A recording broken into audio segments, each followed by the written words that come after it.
Actually, my mother was supposed to come here, but she was actually busy with the political work which she had already been assigned, and she couldn't come here. అందుకే ఇవాళ నేను రావడం జరిగింది.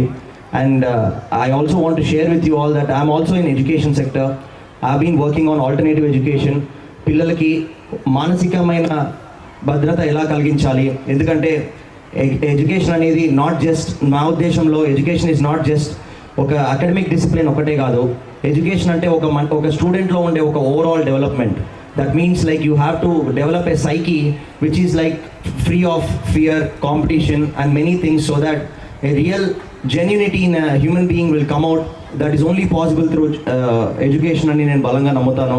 దానికోసమే నేను ఆ సెక్టర్లో work చేస్తూ ఉన్నాను. ఇప్పుడున్న ప్రభుత్వం కూడా నారా లోకేష్ గారి చొరవతోని he has taken up a lot of initiatives where even government schools are really pushing a great leap into this forward, and they have been revamping KG to PG education.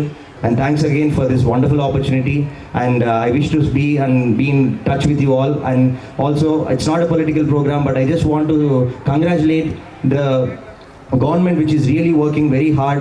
This is, we can see మన ఓరకల్లో చూసినట్టయితే Oracle industrial hub రావడం జరుగుతూ ఉంది. Next ఎన్ని ఉద్యోగాలు ఇక్కడ రాబోతూ ఉన్నాయి, దానికోసం అహర్నిశలు ఇక్కడ నాయకులు ఎంత కష్టపడుతూ ఉన్నారు, దాని తోడ్పాటు కోసం పనిచేస్తున్నారు. స్వలాభం కోసం కాదు, మన కర్నూలు బాగుండాలి, మన కర్నూలు ఒక రూపురేఖలు మారిపోవాలన్న ఉద్దేశంతో పనిచేస్తున్నందుకు I just want to take the opportunity to congratulate them. Thank you so much.